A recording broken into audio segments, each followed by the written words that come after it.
There, there. Now I'm added. Hi, I'm Dan Kingerski on the Pittsburgh Hockey Now YouTube platform. Let me get rid of that. Let me actually focus myself for a little bit. I was adding all kinds of photos there. Now I don't look so crazy. Yeah, I get caught doing other things. I was like, oh, it's 105. Now it's 107. So here we go. Kind of a big live chat, right? Friday is the first round of the draft. The Penguins have count them, two first round picks. Could we see a physical defenseman? Maybe an all round with some slick offensive skills who is still putting things together and will go to Penn State. Maybe a big defenseman, a 6'6" righty, or could we talk about a Penguins trade between now and Friday, in which the Penguins maybe dangle a veteran and one of their two first-round picks to jump forward? I feel like we've been all over the cost of jumping into the top five, right? We did a whole video on it on Tuesday, kind of going over the costs, and someone replied, hey, well, one of your colleagues said that's not enough. It might not be. You might not be able to jump into number 4 or 5 with picks 11 and 12. And quite frankly, I don't know that you want to. Then again, if you think all the centers are going to be gone and you really see a drop-off, which I think the Penguins might, after, let's say, number 9, maybe number 10 if a team reaches a little bit. You always have to prepare for a little bit of the unknown. I must say, the way the draft board is breaking, I agree with one of the PHN commenters who kind of crystallized what I was thinking. I was like, wow. And someone called it the nightmare scenario for the Penguins, where Roger McQueen has been given a clean bill of health with no future potential repercussions. Brady Martin has skyrocketed up the board. Jake O'Brien went from like 16, 15, 14, Penguins might be able to steal one there. He went from that to like 6th. So there's quite a bit of drama and intrigue, and the Penguins getting that second pick, they very well might just say, oh, to heck with it, let's replenish the very paper-thin defensive depth we've got in the organization. I mean, really, your top, you've got, Harrison Brunick and Owen Pickering. I don't know that either of those guys are a top pairing guy, though I've learned not to underestimate Owen Pickering. Every time I've kind of set his ceiling, that kid has just knocked the wall down and broken through it. So I have to leave that door open. But the reality is he's probably a good second pairing guy, all round sort of defenseman. Brunick sort of seems the same way. You're not going to ask either of those guys to score 50 or 60 points to run your power play or to be the rock-ribbed shutdown defenseman. They're both kind of all-round guys, right? So maybe they grab Jackson Smith and Materka. But I'm talking all about one topic. We are going to talk about the trades and what Kyle Dubas might have in front of him coming up over the next few days. And as I wrote this morning, where is he? Am I out of pictures? I had one left I could use. There's Erik Karlsson. What to do with Erik Karlsson? We tried to gauge his trade value. You want to know a huge problem with Erik Karlsson's trade value before you all start asking and talking about it? There's been one trade for a top 4 defenseman in the last, let's call it the last 12 months. One. And that was Jacob Chychrun from Ottawa to Washington. Let me clean this a little bit here. Yeah, look how much clearer I look now. Maybe I should have left the smudge on the camera. So that's what we've got on tap for the Penguins live chat. I'm going to start with a couple of your questions here before we get to the actual draft. And I'm going to, as we talk here, I'm going to pull up Bob McKenzie's final draft rankings because I just like I like Bob McKenzie. There's just a certain, I don't know, a trust factor that I go with him. Okay, so let's start with the comments. First of all, Gary Anderson. I still can't not think of the old Steelers kicker. Good afternoon, Dan. With picks 11, 12, Dubas has to be exploring a multitude of options. I would say that's a very fair statement. I hope he trades one pick along with a later round pick or veteran player to move up at least a few spots. I think that is quite possible. And Gary, here's why I say that's quite possible.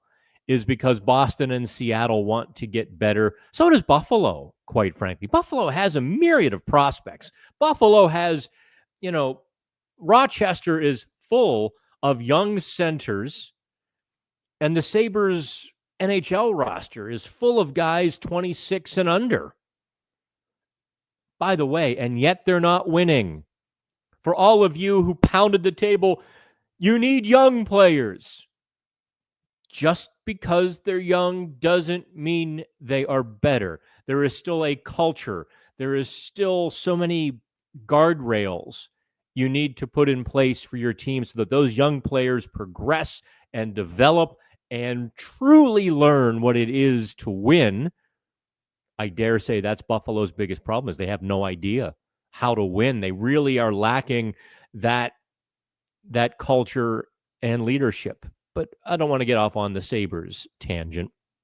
Yeah. So when you talk about, keeping Brian Rust and asking Sidney Crosby to stay, that's the reason is because they help the young players. So Gary continues here. He's hoping Dubas trades. Let me put this on the screen. Pick 7, or trades up to pick 7, which is the Boston Bruins. Then selects James Higgins, O'Brien, Martin, or McQueen with number 7, and then Jackson Smith, Kishon at 11, 12. If Pens come away with the top center and one of those defensemen, that equals a win. Gary, I don't know if you read my stuff over the last couple of days. That's exactly what I've said and written. You and I are in complete agreement.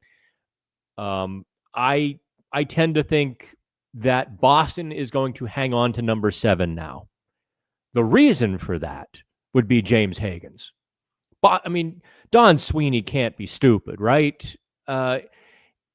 Every mock draft from the big guys, from Corey Pronman to Wheeler and Bob McKenzie and Craig Button and so on and so forth, they've all been dropping Higgins to 7, 8 even. So if you're Boston, that number 7 pick just got a lot more valuable. And that's really, but still, there are those 4 centermen, the O'Briens, the Martins, the McQueens. I'm always forgetting one of the 4. Did you mention one of the 4?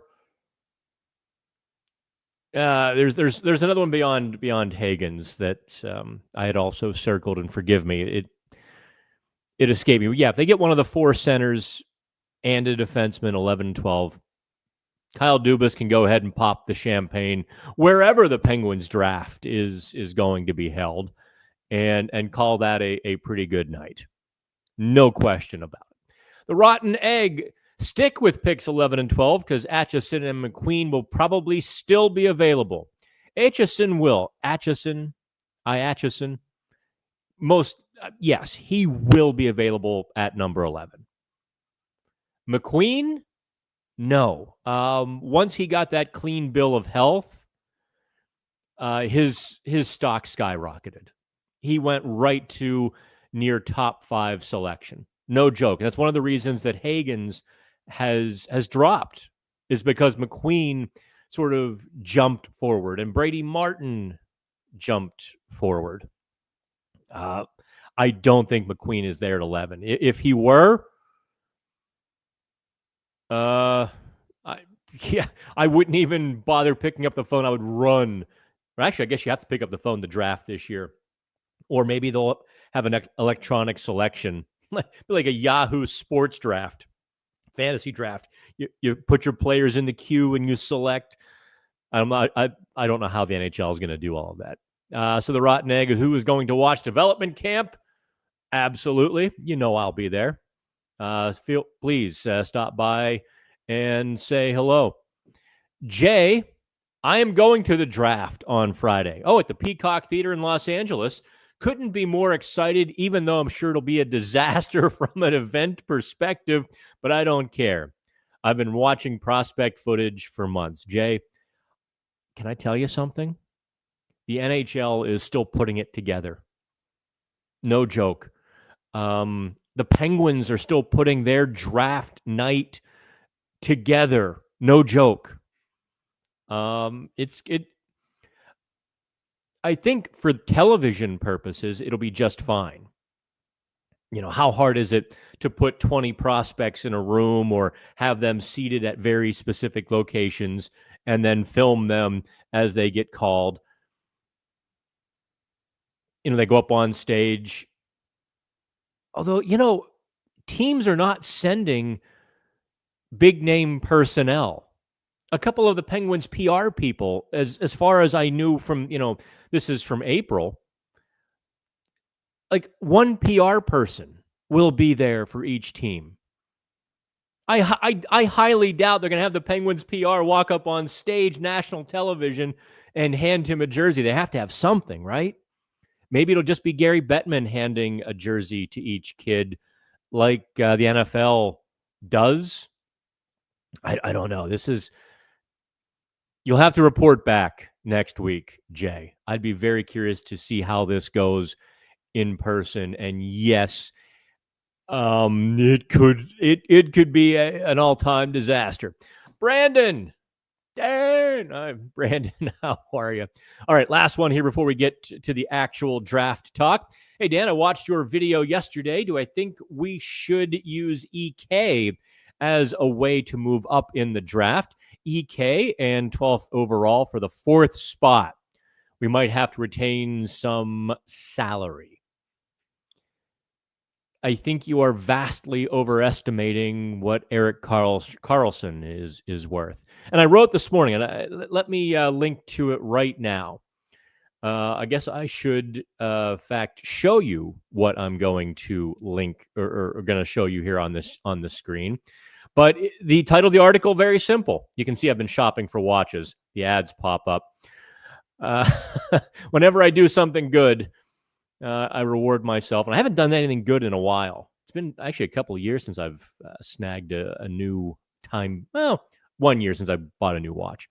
Anyway, gauging Erik Karlsson's trade value.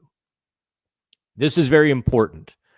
This is where I'm going to ask you all to kind of put multiple things I've written together in one package. That what does it cost to move up trade story was maybe the most important thing I've written this month. It put actual numeric values to the picks in the first round. So the cost to move up, just dry cost, right?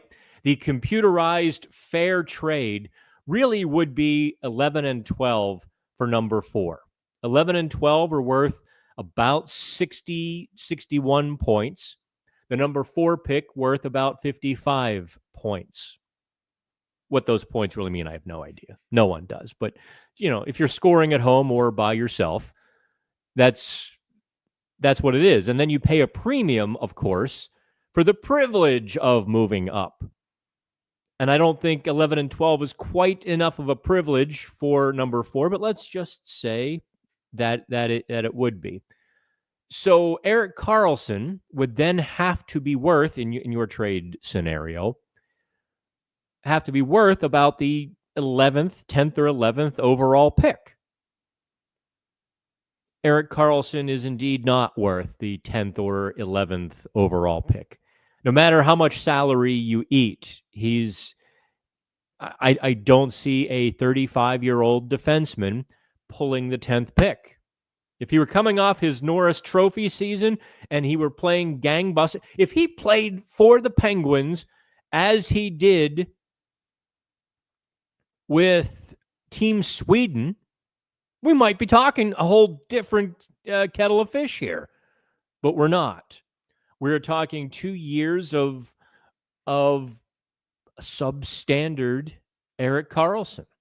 A little bit unhappy Erik Karlsson. A little bit resistant, dissident Erik Karlsson. Ergo, you're not leaping to number 4, 5, 6, 7 with one of those picks in Erik Karlsson. You're not. So I guess I wanted to get that out of the way. The best trade I could kind of come up with was last summer when Washington plucked Jakob Chychrun from Ottawa in exchange for Nick Jensen, a solid second pairing guy, and a third-round pick. That's all Ottawa got for Chychrun. And actually, if you want to go back even further, Ottawa acquired Chychrun not for the couple of first-rounders that Arizona wanted, but for a couple of second-rounders. For whatever reason, the market on defensemen is both desperate and stingy. Take it for what you will, right? Karlsson is, I don't think he would pull Nick Jensen at a third. To be honest, I think Jakob Chychrun would be worth more than Erik Karlsson because of the higher salary. If the Penguins eat $2.5 million, that's $7.5 million. Okay, you're still getting a guy with 2 years left on his contract, a guy who hasn't won.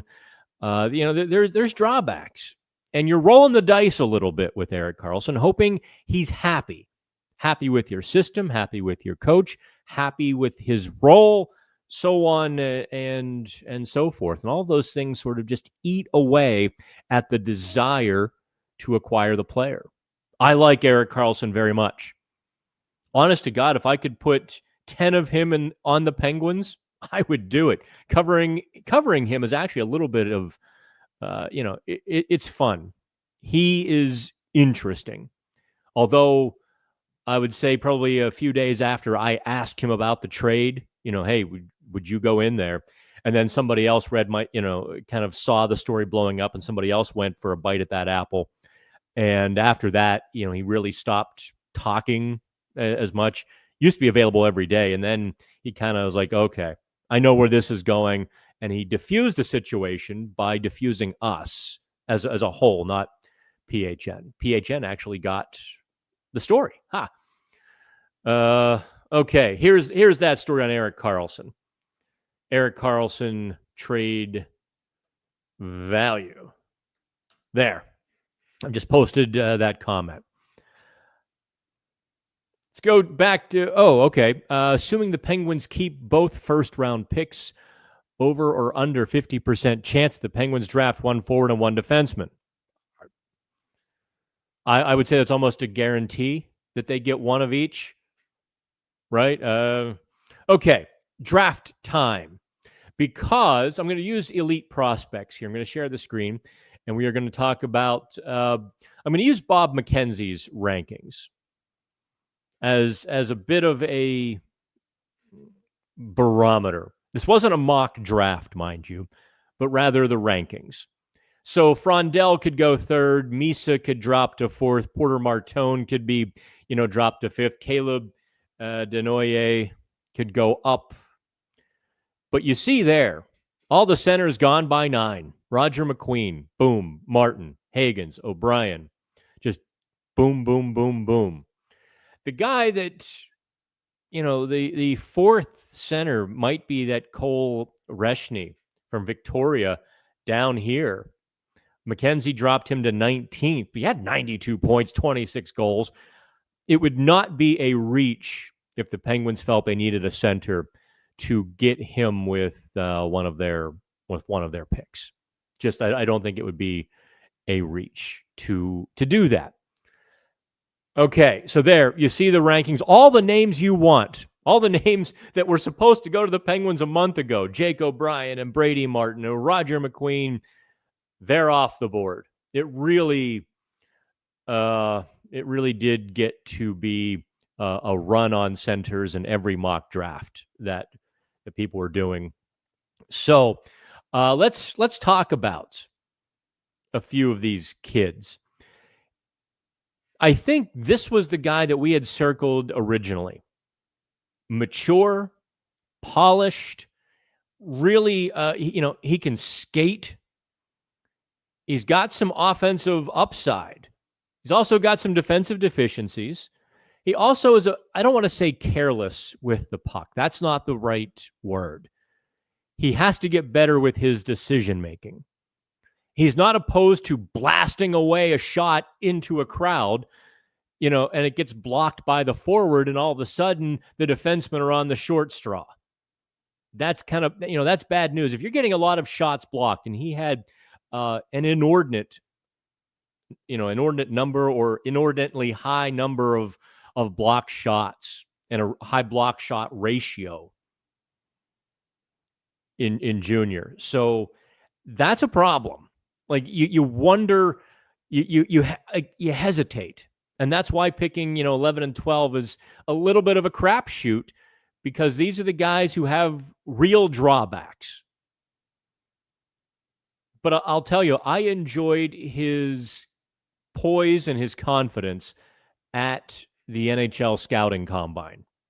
Yeah, I got a little bit of a chuckle out of him a couple of times, because honestly, with the amateur media there asking these same questions over and over and over again, I got very bored very quickly, and I think so were the prospects. So I decided just to have some fun and kind of make light of the situation and their potential and so on and so forth.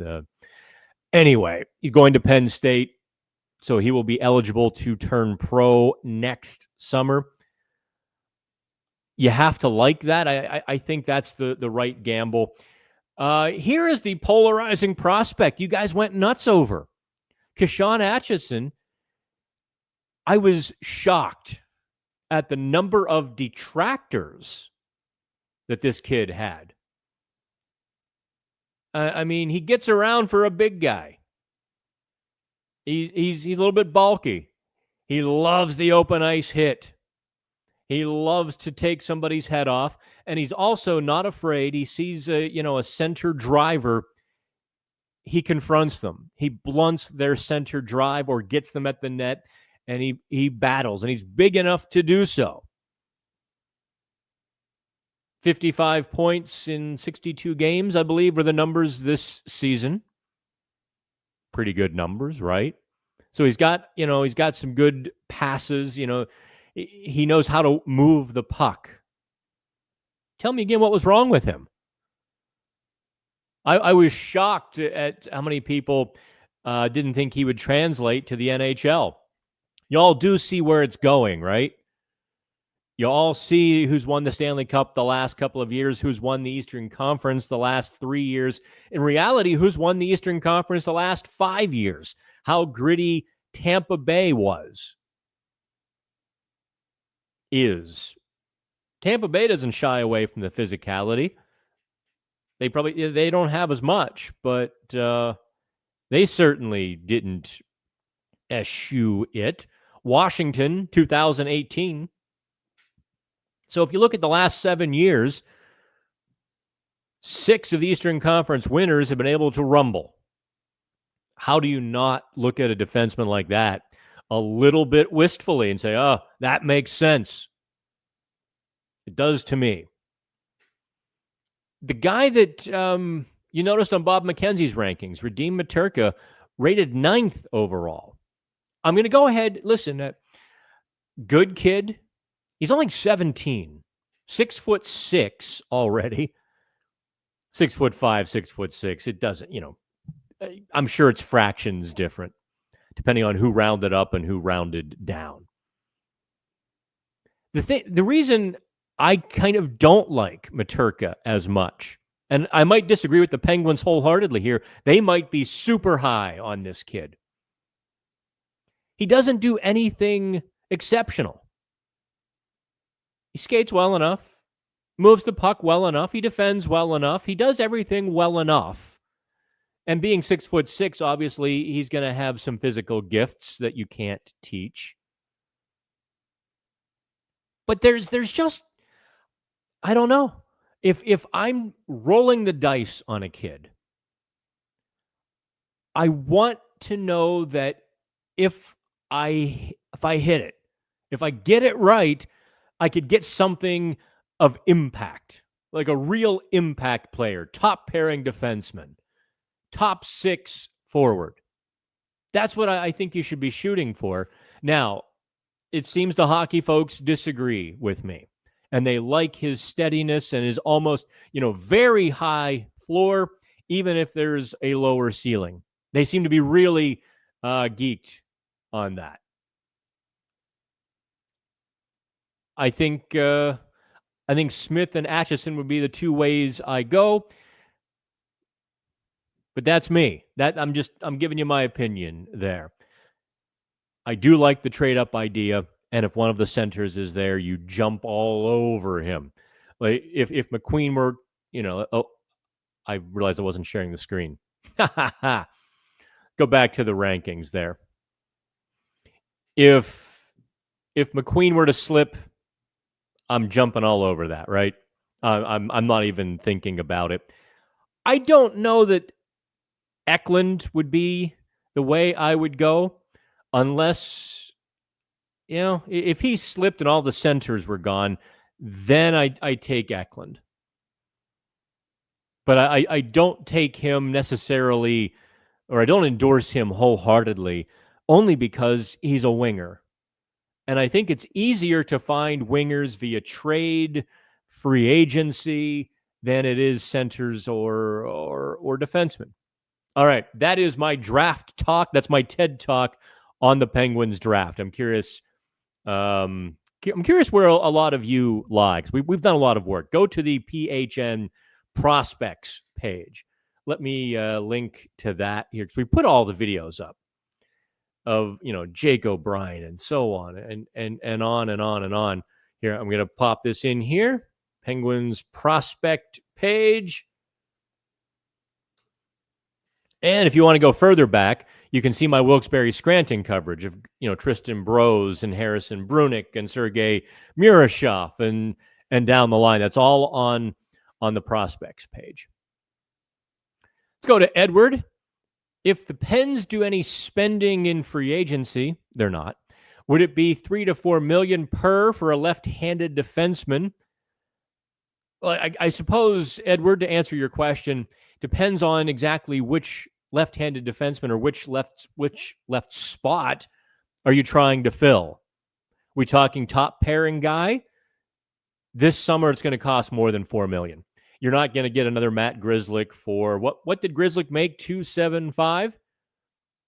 The cost for everything is going up this summer significantly because everybody has cap space and everybody except the Penguins are trying to get better. Quite frankly, don't expect the Penguins to have a big July 1st. I don't see the Penguins signing anybody of note on July 1. They might wait a day or two and somebody says, hey, I think I want a 1 or 2 year deal and then take another bite at this apple in a year or two. Then the Penguins become a very good play for a free agent. But if a free agent's looking for 5 to 7 years and they want big money, even if they want intermediate money on a 5 to 7 year term, not happening. Kyle Dubas has said publicly, he said it on the record, but privately to Josh Yohe and I at the Combine when we kind of cornered him in the elevator bank. He agreed to it. We didn't just, go tackle him. He agreed to talk with us, and Josh and I agreed to share the exclusive. Although, as Dave Molinari pointed out to me, that a shared exclusive is an oxymoron. Like, well, if only two of us have it and we've shared it, it's a shared exclusive. Just go with me, okay? We can bend the English language in all kinds of ways now. And I think shared exclusive might be the least of the ways we do it. But no, Edward, don't expect anything on July 1, or don't expect any names that you're drooling over or really want. It's just not happening. The only caveat to that would be if somebody of the appropriate age came available to them and Dubas felt that the term of the player would make sense. So basically what he was saying was, if somebody doesn't offer a 25 or 26-year-old and Dubas was really high on them, then you could see the Penguins drop that 7-year contract because it makes sense. But you're not going to sign a 27, 28-year-old to a 7-year contract because, let's say in 4 years when the Penguins are really returning to contention, that player is now on the downslope. That's not what they want to do. Lars Nielsen. How far up could Raquel plus 11 allow the Penguins to move up? I suppose that's up to Boston, Seattle, Buffalo, or Anaheim, right? I think a couple or a few spots. I think a few spots. If they like Raquel, don't forget, it's not just about making a fair offer. It's about making the offer the other team wants. I think Seattle. I think Boston. Well, Boston less so. With, again, like I mentioned, with Hagens on the board, you can't trade out of a spot where you think James Hagens might be. You just can't unless you get something of equal value to James Hagens. Let's just say the Islanders, who might be shopping Noah Dobson this week, and Hagens falls, 5, 6, and the Islanders really want Hagens because he's from Long Island, a huge Islanders fan. You pick up the phone and say, hey, Noah Dobson, and you give us a little sweetener and we get the pick. That is far more probable than the Penguins leaping into 7 with Rickard Rakell. It just is. Having gone through all of that, number 8, number 9, yes. I think the other team would probably have to kick in a little backside help, like a 3rd-round pick to balance it. I think Rickard Rakell is worth more than a 2nd-round pick, which is about what it would take to move up 2 spots. A 2nd-round pick is about what it takes to move up 2 spots. So just to be clear, as I wrote, and people seem to misunderstand, Rakell and 11 or 12 is a foundation for a deal to move up, let's call it, to number 8. All right, Brandon's got a question now. I've got a funny feeling there won't be any of the projected forwards sliding to the Penguins. That's not so funny feeling. That's reality.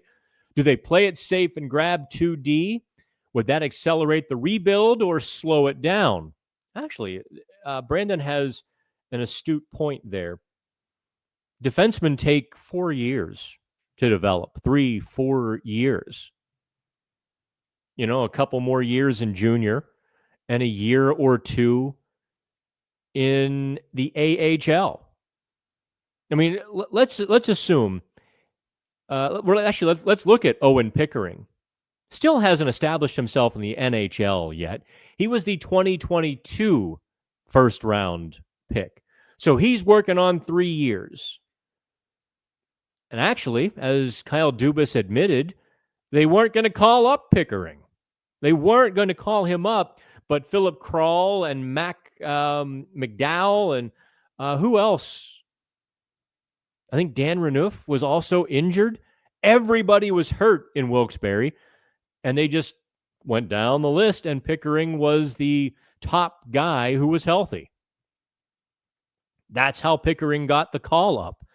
So we'd be working on 3 years for Owen Pickering, maybe even into 4. He might have some ups and downs where they have to send him back down, work on this, come back, so on and so forth. Yeah, there's You hope you can get him here in 3.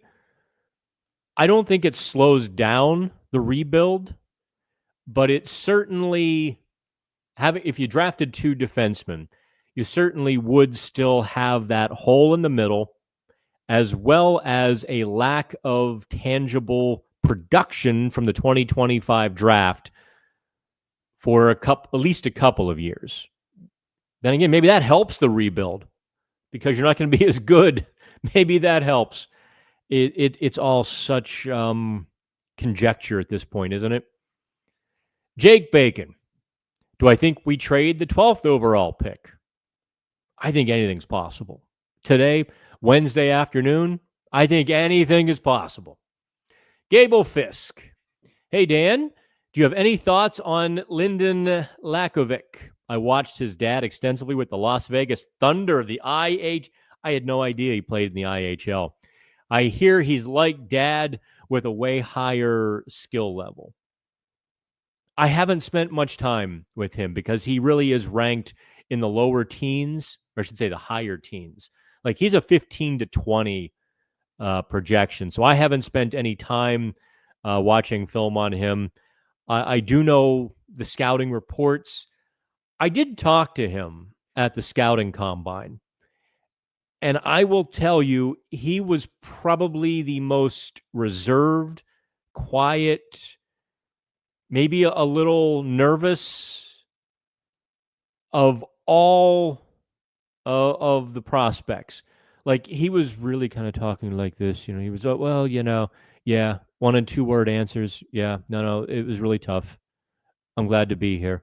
It was like, wow, come on, man. I will get in there and I will drag the personality out of you if I have to, use a billy club. Let's go. I assume he was better in the one-on-one interviews. I don't know.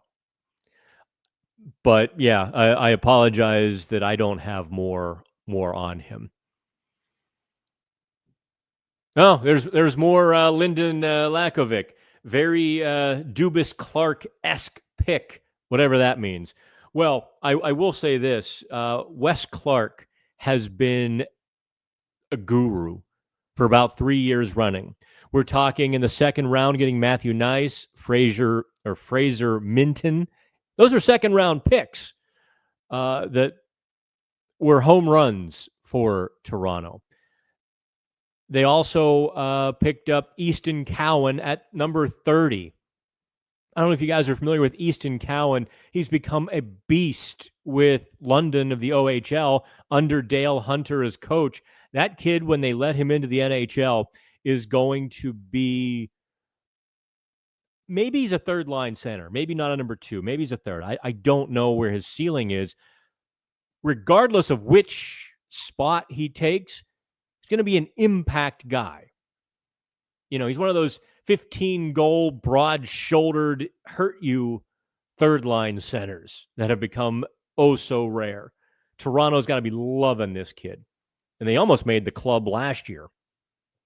So, to describe what a Wes Clark pick is it's just someone very usable, very valuable. He does like a little bit of grit. Does Wes Clark? If Kyle Dubas had remained in Toronto with Wes Clark, they could have probably turned over that team in about 3 or 4 years into a little bit of a different looking team. Let's go to Jake Oakes. No loss in keeping both picks either. That is entirely fair. Big Joe. I'd be happy with Eklund and Atchison. Next year is a deep draft for centers or maybe some trades for a couple. All of the above, Big Joe. Kyle Dubas is he's got an empty shopping cart and a wallet full of draft picks and veterans, and he really will be able to do, I can't say whatever he wants because it takes 2 to tango. Oh, I see what's going on here. Me, you, and the Penguin. But he has the ability to do a lot of things, and he has the ability to go out and acquire some centers, and there's a few RFAs there. Although they Dallas foiled us all, didn't they? when they signed Maverick Bourque. What was Maverick Bourque thinking? Signing a $950,000 deal, Maverick, you were going to make $1 million more, man. You were going to make $1 million more in the 25-26 season if you just held the line. Somebody was going to give him at least 1.5, probably close to 2 million. Hockey players, man. They have no concept of the money that they're going to get. It's a number that equals respect to them, not a number that equals spending power for the rest of your life. Imagine turning down $1 million to make half of that. I don't know what to say. I was like, Maverick, buddy, you're killing me. We don't need young, we need tough rat. Well, I can't say that, but I can keep it on the screen. I think you need both, right? You need young guys who are going to be around for a while now. But yes, a few rat kings, shall we say, would not hurt. Let's go to Daniel. Daniel Mierdo. Any logic in trading back, turning 2 first-rounders into 4, or turning them into 2 first-rounders and 2 NHLers? Well, sure. There is a rumor out there. It hasn't come from any of the big folks. And I hesitate to, I'm not going to name the person because, it's one of those sites that puts out 10 rumors, and if they hit on one, it's like, look at us, we got one. You know how that goes, and you know my feelings on some of that. But one of the things put out there, and I see it all, doesn't mean I give it any credibility, or doesn't mean I give it full credibility. The Penguins trade down on one of those picks and then use those assets to either fortify the rebuild or maybe even use one of those assets to jump forward in the draft. All of it on the table. Sonny, I asked you last year if Dubas was going to make a play on McDavid because McDavid would not win a cup in Edmonton and Malkin is leaving. Your answer was no. Do I still feel that is the case? Yes. No, the Penguins will not make a play for McDavid. Not today, not tomorrow. Not happening because the Penguins aren't in contention. And McDavid would completely wreck the plans to build the team because now, let's just say McDavid fell asleep at the wheel and accepted the trade to the Penguins, right?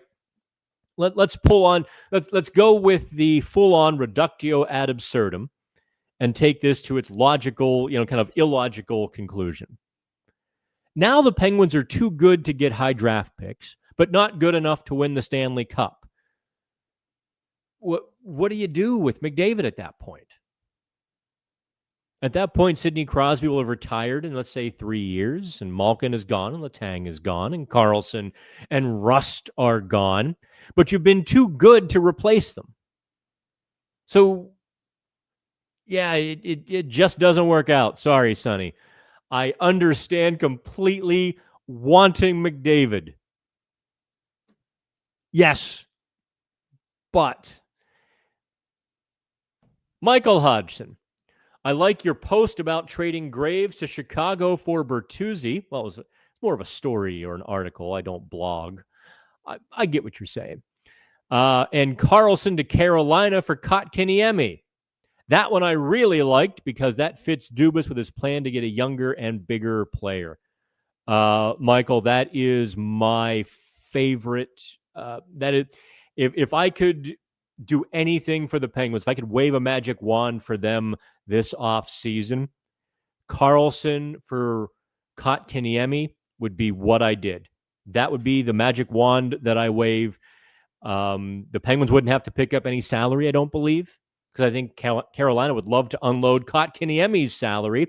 They're unhappy. He's kind of, I don't know specifically he's really unhappy, but he doesn't fit. He can't be overly thrilled. And yeah, Carolina could use an offensive right-handed defenseman, couldn't they? Carolina could use some star power. Carolina could use some unpredictability. Not the milkman, the paper boy, or evening TV. They need unpredictability. That's two obscure pop culture references. So that's that would be what I would love to see the Penguins be able. I don't know if Carolina would be amenable to it, but that's if I had my magic wand, I'm with you on that one. Aaron Herman. Hey, Dan, thanks for the chat. Apologies if this has already been asked. What do I think the odds are that Dubas actually makes the aggressive and costly decision to move up in the draft? I would put it, if I had to put odds to it, right? I'm going to say 25%. Maybe 1 in 4 times he's able to pull off a deal that he likes, the other team likes, and away we go. Of course, Aaron, my predictions over the last 2 months have been horrendous. I don't think I got more than 2 playoff series right this year. I was just out of step completely. Usually I win pretty big for my friends. I don't gamble because the minute I gamble, it all goes to hell. And weird things happen, upsets, and so I don't sports bet. I might go down to Rivers occasionally, and if I do, I will literally bet 10 or 20 bucks. That's it. Having said all of that, usually I do pretty well. This year I'm toast in terms of predicting.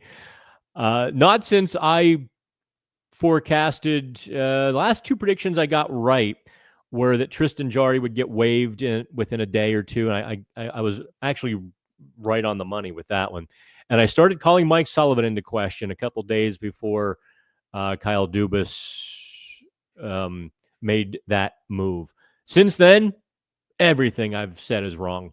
I should say everything I've predicted is wrong. Oh boy, that'll be on tape now, won't it? Everything I've predicted for the last, trying to forecast has been wrong. Let's go to Ryan Driscoll. Is there a clear value difference between 8 and 11-12? Yes. Just curious with the difficulty in projecting 18-year-olds. Well, it's also based on the draft too, Ryan. Like next year, there might be a much smaller difference between 11 and 8, but this year there is a significant difference. If we are talking pure numerical values, the Perry pick calculator on Puckpedia, say that 5 times fast, is a great tool. I think it's about a 10-point difference, which would be about 25% jump forward this year between 11 and 8. So you can't just go empty-handed trying to move up a few spots this year. You really can't. Let's go to Brandon. Boy, would it be funny to see Pittsburgh becoming a super gritty with Atchison and then McGroarty, Howe, Bros, and then see Philly trending the other way. You mean like with Philly with Trevor Zegras and Jamie Drysdale? And yeah, that certainly would be interesting. I don't think Bros is overly physical. I think he holds his own. I don't know that I would put Bros in that gritty category. He can be silky. I think when he finds his game at the NHL level, it's going to be more silk than sandpaper. Let's get back to Big Joe here. I think I'd take Bear over Reshny if you're taking a stretch pick. Possible, but Reshny is the center of the group. He's like the top of the 3rd tier centers. All right, Michael says, can I explain why a 35-year-old no movement clause, I think you mean with the no movement clause, is more of a hassle than a regular no movement clause? What's the difference in Letang versus Rusty's besides the age? Good question. I'm a little surprised that you don't know, Michael. Here, let me basically explain it in one sentence. If the contract is a 35-plus contract, then the team is responsible for the full salary cap hit if that player steps away from the game. Period. The difference is Brian Rust could retire tomorrow and you get out of his contract. Chris Letang retires tomorrow and the Penguins have to pay $6.2 million, get that cap hit for 3 more years because Letang has a 35-plus contract. Now, not all 35-year-olds get a 35-plus contract. They made a very subtle but significant rule change a couple of years ago. They defined the 35-plus contracts, and I think it was smart. You can't front load them. You can't have like front end incentives that make the contract worth more in the beginning than the end. If you do that, it's a 35 plus. If you don't do that, let's just say Ron Hextall signs the contract with Malkin and Letang, the Penguins' 235 plussers, and there were no signing bonuses, and it was just the same payment, $6.2 million each season, straight across the board. Then it would not have been a 35-plus contract. It would have just been a regular contract from which the Penguins could easily move on from, right? But even if the Penguins waived a 35-plusser, you're still on the hook for the entire amount. The only way really out of it is long-term injured reserve, and the NHL is not taking those at face value anymore. The NHL is looking into each of these extended LTIRs in which the team benefited. They are, or maybe they will stop investigating, but they are investigating the Edmonton Oilers for the Evander Kane LTIR situation, where he's magically ready at the right time of year. Dun, dun, dun. Vegas with Mark Stone, Tampa Bay with Kucherov. Did Vegas pull that again this year? I shouldn't say pull it, but did Vegas have the potential LTIR? I don't remember, but yeah. So really, they don't want teams to get out of a 35-plusser. They want the full weight of signing an old player to big money to bear down on the team. That's the difference. Now, Erik Karlsson does not have a 35-plus contract. Erik Karlsson is just 35 years old, or will be 35, which is kind of a problem too, because, well, that's getting up there. Now, he doesn't play a heavy contact game, but if he starts to lose a step, his game is really going to tumble quickly when that happens, because his game is predicated almost exclusively on skating. Let's go to Kyle Lockett. In my opinion, how much salary would the Pens have to eat in an EK65 trade? I suppose it depends on what's on the other side of the table. If you can find a deal, like let's just say Carolina and the Penguins were able to go even Steven Kotkaniemi, who has 5 years left at 4.8, with Erik Karlsson, and that way neither team burns a salary retention slot. I don't know that people realize this. You only get 3 for buyouts and salary retention. You get 3 slots, basically 3 mulligans. Get your breakfast, lunch, and dinner balls on the golf course. To not use one of those would be incredibly helpful. If for nothing else, it allows you to take somebody else's garbage off the street at some point and get paid for it and buy them out, or do whatever you have to do. I generally think $2.5 million has been the generally discussed number.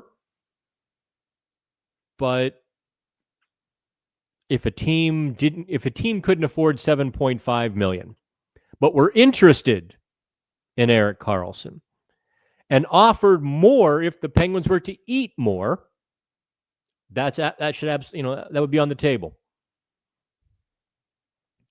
Matt Meager says Reshny is quite underrated. Matt has done some great videos for us. All those prospect videos you've seen on National Hockey Now come from Flux CC here.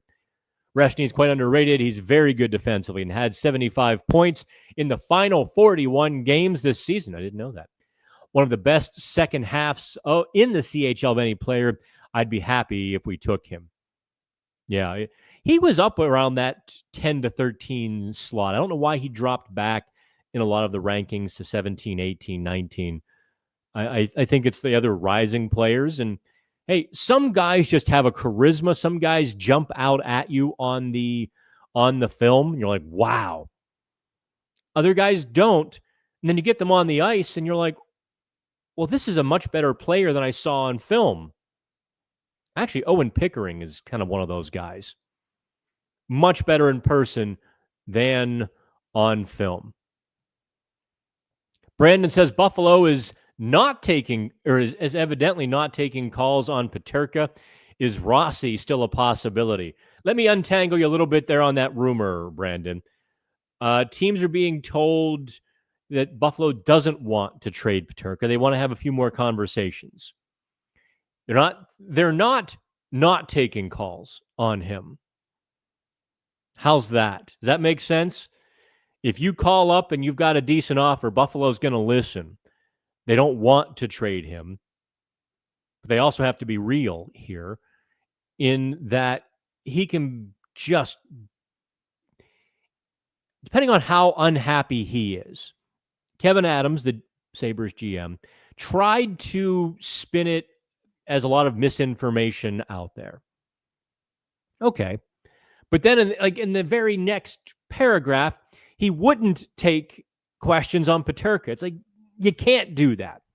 You can't try to debunk something and then add all kinds of incense to the fire. So you get all kinds of smoke and funky smelling stuff.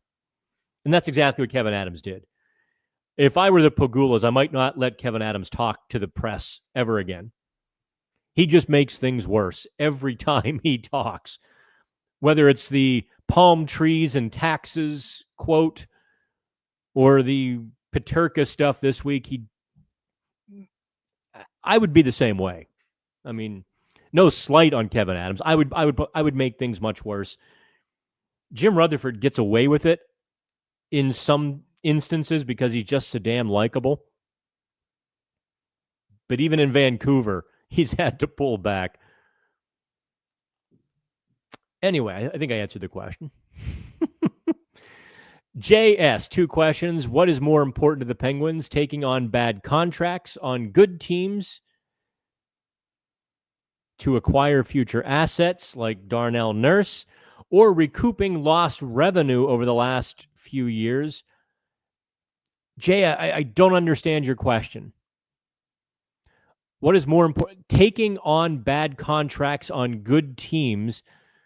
So you're looking for salary dumps from good teams. Okay. What's more important? Salary dumps or recouping lost revenue? Oh, I see. Okay. I've untangled it, Jay. I got what you're saying. From Tom Werner, FSG principal, down to Teddy Werner, spelled differently, actually. From Tom Werner, Teddy Werner, on down to Kyle Dubas. Here is the consideration. What makes the Penguins better? What helps them? Money is not a consideration. Now, there are some rumors and things out there about FSG's interest in the NHL economics. We went over those, with the ownership stuff and so on and so forth. And Mario and Burkle knocking at the door.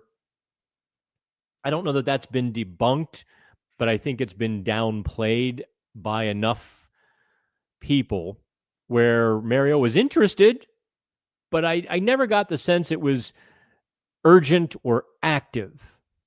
It was, I'm interested, but I'm not going to work with those people. I'm not buying a minority share. So I think maybe there's storm clouds gathering on that front. But if they don't spend to the cap this year, meaning 25, 26, it will be because they didn't have to, or because it didn't make sense to. They're not going to spend money just to spend money. That would be stupid. Okay, and Jay's second question. Why weren't the Penguins in on Evander Kane? The Pens need wingers and grit. He would have fit nicely into the culture of this team and would defend Crosby. Well, just surface here, Jay. He's a 30-year-old, right? How was he? 29, 30, 31 is Evander Kane, and he makes big money. Evander Kane is if you're trying to win now. The Penguins are not trying to win now. Evander Kane would be a guy the Penguins get to flip. But as you saw, Jay, there was no market for Evander Kane. Vancouver coughed up merely a fourth-round pick for him. Further, I would question if he fits nicely into the Penguins' culture. I think he would defend Crosby, yes. Evander Kane can be a little bit of a locker room distraction kind of guy. I don't know what else you want to say about that. I don't want to get into the past and what was debunked, what wasn't debunked. There's been some things. There's been things. So that's as far as I'm going to go on that because I don't want to spend an hour having to go through nuts and bolts on all of it. If Kyle Lockett asks, if Kyle Dubas were to go off the board and a selection is made with the 11th or 12th pick that isn't one of the 5 or 6 players everyone has been mock drafting, who would it be? Reshny. It could also be Lyndon Lankovic. Yeah. If you're asking who do they like off, I wish I could tell you who was on the Penguins board. Don't forget how tight to the vest or tight to the chest Kyle Dubas keeps his cards, especially this time of year. All the teams are kind of hiding their draft boards, right? We still don't really know that the Islanders will take Matthew Schaefer number 1. There's still some chatter that they could buckle and take Hagen's number 1. No one, there's been no solid reporting of anybody that any team really wants one player. This is going to be just an absolute crapshoot sort of draft, maybe that we've seen in a decade. But I don't know. I think it would be Reshny in my estimation because he's a center. Craig McDonald, Bork's agent should be fired over that contract. Maverick Bork's agent should be, yes. I'm sure they signed it because the player wanted it. If the agent had said, you need to take this, then yeah. What is the percentage that Karlsson is still a Penguin next season? 50-50? Does that sound fair? 50-50? I'm rolling through fast now. Lightning round. Greg Dezara, what are your thoughts about the Penguins trading down in the first and taking Cullen Porter? Again, I haven't watched video on all of these guys like in the back half of the first round because I haven't had to. And I've got other things to do, quite frankly. I've heard good things about Cullen Porter, that Montreal was pretty high on him. So, listen, it all depends on what they get in the trade down, right? I don't know that 11 and 12 are going to have a great deal of value. And the reason I don't think 11 and 12 have a great deal of value is because you're essentially trading for Jackson Smith or Kashawn Atchison, maybe Radim Materka. How much are those players worth in a trade? So that's if you traded down 5 or 6 spots, you're probably getting a player basically of the same value. And at that point, flip your trade perspective. If you're going to get about the same value at 12 as you will at 18, how much urgency or what are you going to pay to make that pick? Not much. So my thoughts on it, unlikely, unless some team really likes one of those defensemen. Oh, Gable telling me here one last thing on Lyndon Lakovic's father, Sasha. 416 penalty minutes in 49 games in 1995-96. That is Hanson Brothers material. He was insane and so much fun to watch. 416. It's probably unknowable because the IHF records are long ago lost, and I don't think they're on the internet to even. How many of those were fighting majors, and how many of those were misconducts? And that's incredible. 416 and 49. I don't recall anybody in the ECHL when I was down there 18 years ago. Good Lord, 17. Still, when it was still a rough and tumble, wild league, I don't remember anyone having that kind of penalty minutes. Nass 26 says Evander Kane keeps getting traded for the same reason. The Penguins were smart to avoid him. I thought Evander Kane kind of fit with Edmonton. I'm not going to say he was a problem whatsoever in Edmonton, but he made a good bit of money. Edmonton needs to re-sign Bouchard, and they need to fortify the rest of their lineup. Edmonton is just cap snookered. And there's no way out of it. They're not going to win a cup. They're just not, unless they gamble on a goalie who pays off handsomely. And they also find if they find their version of Billy Guerin, who comes in and shakes up the locker room by busting on Connor McDavid and really taking them to that next level, I don't see Edmonton getting there. All right, Brandon says, okay, last question from me. We've got Brunick and Pickering, and now we're poised to draft one or two more defensemen. Pienanemi and Harding are coming off great seasons and turning pro. Are they trade chips? No. Pienanemi might be a throw-in. I know he had big numbers this year. And I know the prospect. I know the people who get likes and clicks based on telling you every prospect is the next Bobby Orr or the next Sidney Crosby. The people who just don't analyze, but just extrapolate. I know they love Pienanemi. I don't. I very much don't think much of him as a prospect because of what I saw last year in development and rookie camps. Full on, I was watching him. I zoned in, like I focused on him.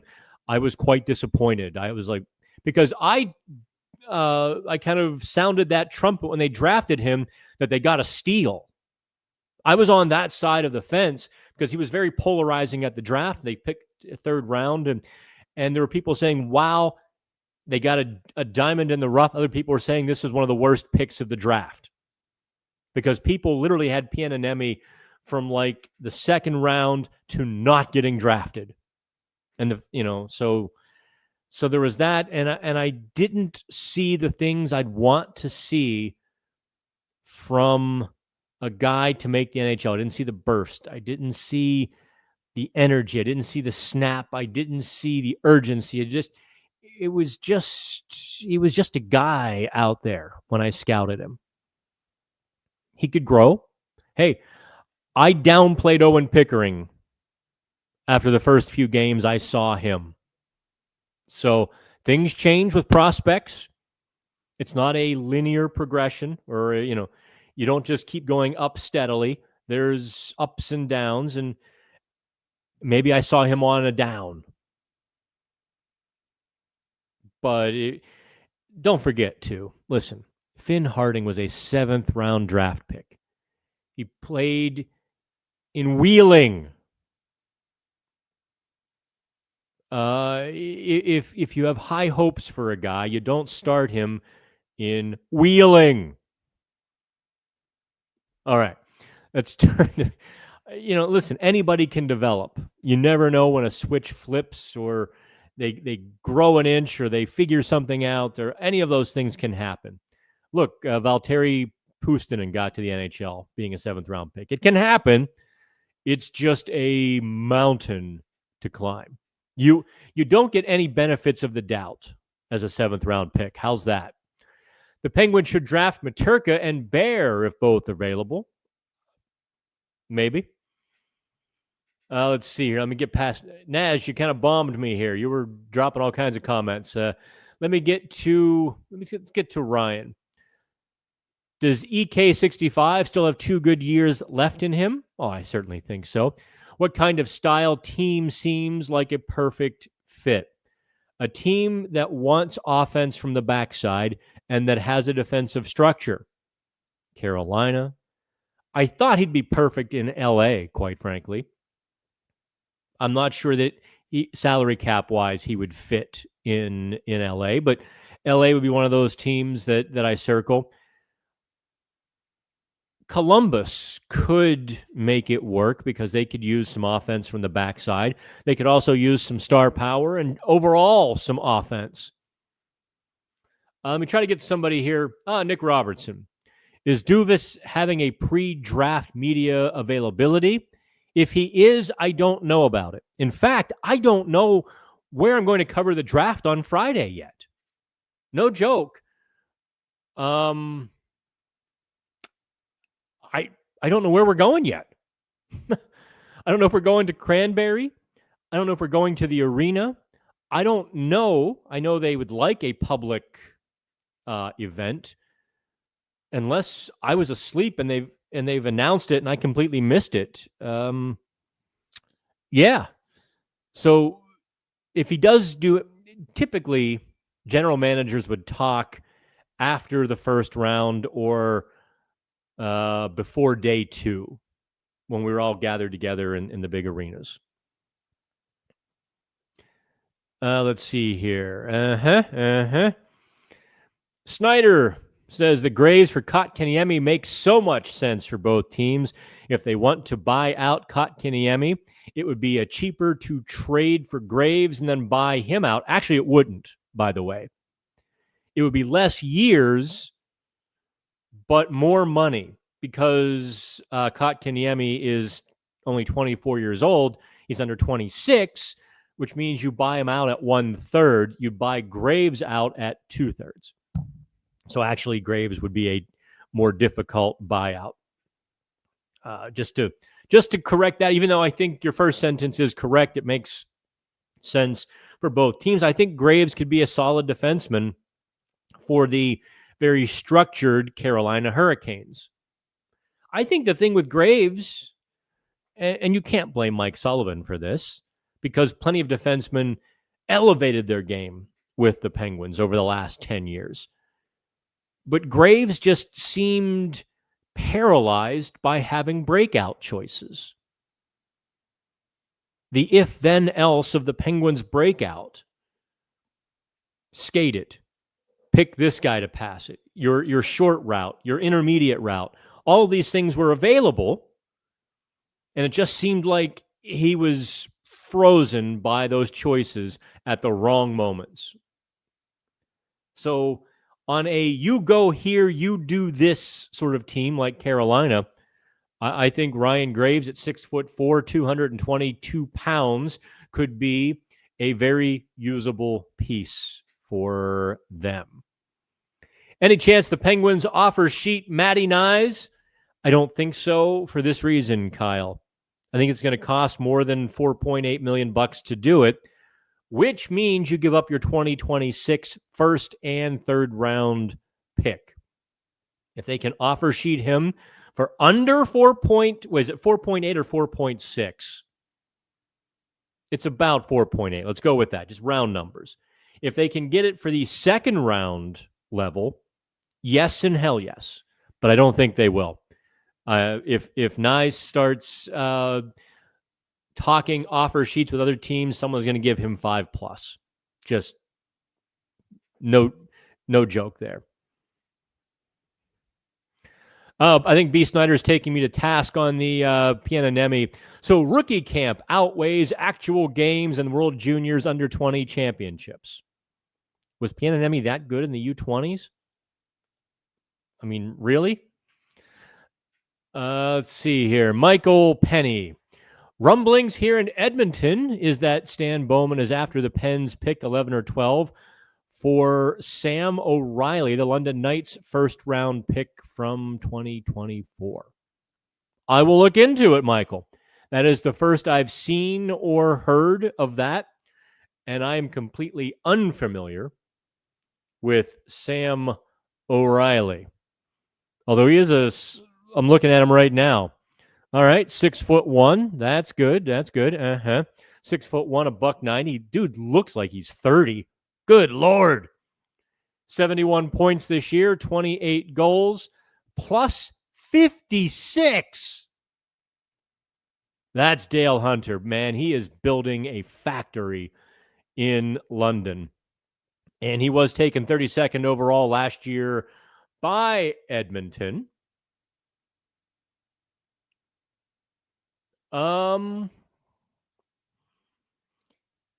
Certainly, I think the 11th or 12th pick would cost more than Sam O'Reilly. But listen, that would be a Wes Clark special all day long. I have no other knowledge of Sam O'Reilly than looking at him on Hockey DB, but that looked pretty good. What else you got? What else you going to toss in? All right, Gable Fisk, and we're going to end on two more questions here.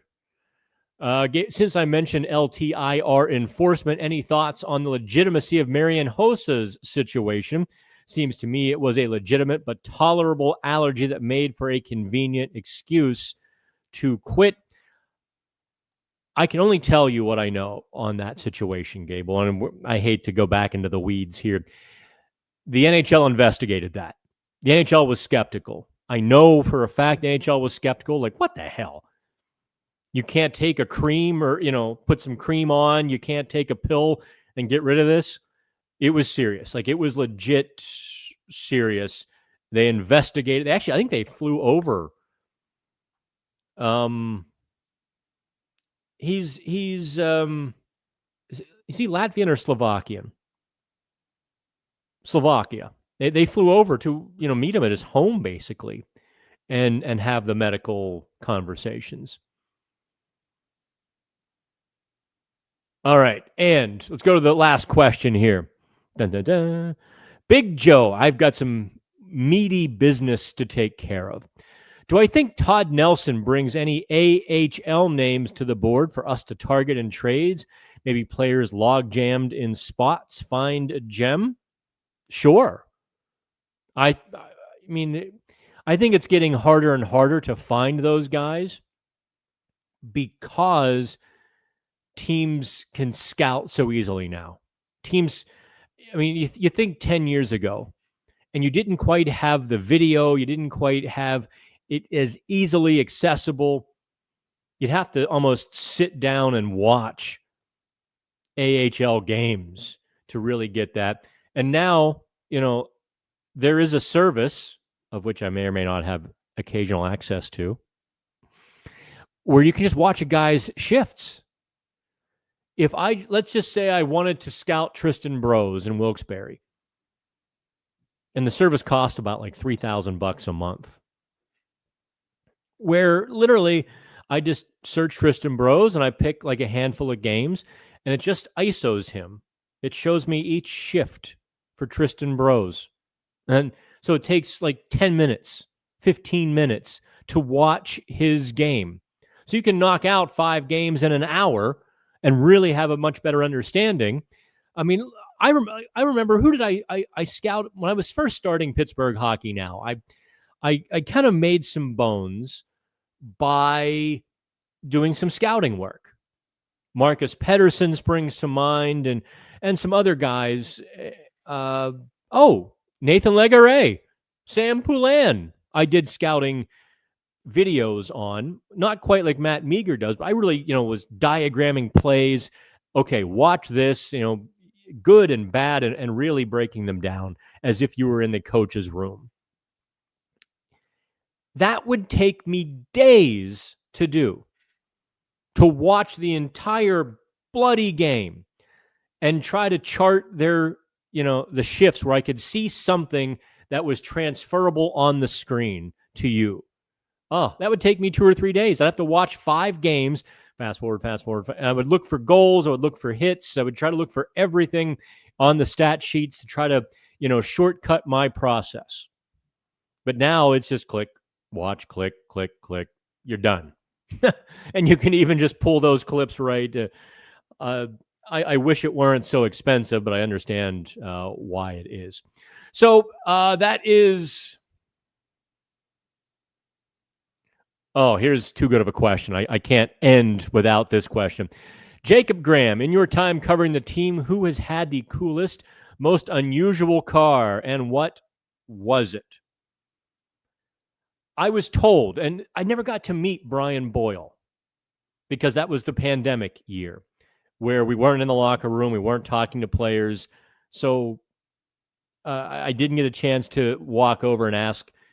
But apparently he was a real car guy, like a classics and vintage car guy. And apparently he had some old Mustangs and some 60s muscle cars that I wanted to see. Kasperi Kapanen had... I don't know. Am I breaking privilege by telling you this? Because that was several years ago. And I think, listen, fans who got autographs probably knew it, so I guess I'm not breaking privilege. He had an Aston Martin, green. I'm sure it was the V12, not the 8. That was a pretty badass car. And he didn't have it when he was with the Penguins. But Dmitry Kulikov, as a rookie, had a Lamborghini. I guess Malkin, as a rookie, had the Porsche, right? You all heard the runway story that Sidney Crosby still laughs like a little kid about, where Malkin was late for the plane. And here comes Malkin and Gonchar doing 120 down the runway towards the private plane. They were late, and they just basically slide the Porsche sideways and park it and hop on the plane. Crosby still thinks that's hysterical that Malkin would do that. But that's as much as I know. I would love to talk some cars with these guys, but they shop in a different price range than you and I do. Speaking of which, I didn't do the wrist check. I actually realized I was wearing my Saturn V rocket watch today. You can see the indices there. Metal from a Saturn V rocket. It's a micro brand that really I'm not a fan of anymore. They made this watch and a bunch of very colorful stuff that wasn't my style. So that was the first and last watch I bought from LIV. I guess was it 49? Is that what it stands for? Or 54? Yeah, what is LIV? Anyway, yeah, the Live micro brand. I wasn't a big fan, but this watch, it's less impressive on the wrist than it was online. It doesn't have a wrist presence. Made of bronze, Swiss movement. So show me what you got if you have a cool watch on today. I got some really cool feedback last week. That's always fun for me. And I've been shopping.